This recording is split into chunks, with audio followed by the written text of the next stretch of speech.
Greetings and welcome back to room 303 in our chats with Emily as we are calling our readings through the poetry of Emily Dickinson. We turn now in the Johnson edition to poem 679, Conscious Am I in My Chamber. And right away, we're back to poem 670. You guys will remember when we did this one, I'm hopeful. One need not be a chamber to be haunted. One need not be a house. The brain has corridors surpassing material place. And as we commented in that poem when we studied it together, those corridors where one goes psychologically labels Emily as one of the great poets of psychology, along with, as we said, I think in earlier lectures, Dante himself. We're back to another visitor poem in this poem, where Emily is visited by someone. Think about the irony of a woman who spent so much of her life secluded to some degree. We're not going to call her a recluse or agoraphobic, but we're certainly going to say she spent a lot of time alone, and yet she's going to make the argument in this poem, no, I had visitors. Now, who the visitor is, we're going to have to debate. Is it deity? Is it some sense of, the immortal? Or is it maybe inspiration itself in the muse? I think that's the game that Emily's playing here. And in that regards, I'm hopeful that as we get ready to read this poem, we'll be able to sense that Emily's telling us something about how she writes so many of these, really, can we call them precious? We will call them precious poems. Our assumptions, I think you've been following our stuff at learnstrong.net, down that left-hand side, Chats with Emily, our playlist. I'm hopeful you worked through our set of introductory comments where we talked about our big five. What does Emily have to say about, one, what epistemology, what you can know, ontology, who you are, psychology, the study of the individual mind, sociology, the study of the collective or group mind, and then finally, the question of theodicy, why must there be pain and suffering in the world? We're going to obviously pick up on all of that. I'm also hopeful that you've worked through the preceding 678 poems with us already. We just finished with 678, Wolf demanded during dying. Now, if you've done that, then you already know that Emily has played around with the question of where do great ideas come from. I want you to also notice all the negative language of this poem in theology, of course, the apophatic idea that I can't tell you what God is, but I can tell you what it's not. We're going to play some around with that as well. She'll say it this way. Conscious am I in my chamber of a shapeless friend. He doth not attest by posture, nor confirm by word. Neither place need I present him, fitter courtesy, hospitable intuition of his company. Presence is his furthest license, neither he to me nor myself to him by accent forfeit probity. Weariness of him were quainter than monotony knew a particle of space's vast society. Neither if he visit other, do he dwell, or nay, no I, but instinct esteem him immortality.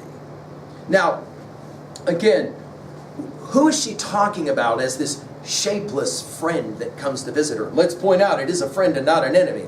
And in that regard, she seems to approve of the visitation. She'll begin with the word conscious. By the way, in 47 different poems we have conscious or consciousness or unconscious or some variation of that. Emily was very interested in the idea that we today, of course, are very interested in as well as we enter our great world, new world of AI. What does it mean to say that one is conscious, and can one really understand even what that is?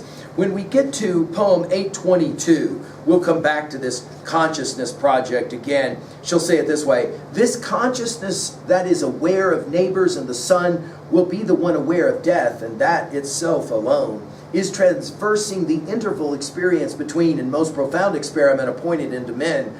How adequate unto itself its properties shall be, itself unto itself, and none shall make discovery. Adventure most unto itself the soul condemned to be, attended by a single hound, its own identity. And then when we get to 894, she'll play the game this way. Of consciousness, her awful mate, the soul cannot be rid, as easy the secreting her behind the eyes of God. The deepest hid is sighted first, and scant to him the crowd. What triple lenses burn upon the escapade from God. The idea of she's in her chamber, of course, we're obviously back to 670 when she'll make her observation, one need not be a chamber to be haunted. And she'll say by the way, chamber used in 14 poems, she says, I'm conscious of a shapeless friend. Okay, so what is this? Well, I think Emily's talking about the very muse that Homer invokes, sing, O goddess, the rage of Achilles. And we've commented on the Iliad and the Odyssey and the invocation of the muse. Think about the invocation of the muse, of course, as it relates to her favorite poem, maybe Milton's Paradise Lost. Conscious am I in my chamber of a shapeless friend, a visitor, right? He doth not attest or show up by posture, so in other words, can't see him, nor, notice all these negative words, confirm by word. I can't help but make the observation that word will be connected to accent, and of course we're talking maybe about the logos itself. In other words, word shows up, but not word. It's translinguistic. There's nothing spoken. Notice no geography, no place, neither place need I present him. Fit or courtesy, hospitable intuition. Now, this use of intuition will take us back to 420, 389. We'll see it again when we get to 970. I think poetic intuition is what she's really playing with here. Of his company, I know he's there. This special friend, this shapeless friend, I just can't see it. Presence is his furthest license. Doesn't have to show up in a physical presence. Neither he to me, nor myself to him. It's symbiotic.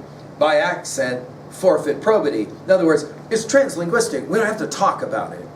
And then she says, in a bit of irony, it would be impossible, right, to get tired of this visitor. Weariness of him were quainter than monotony.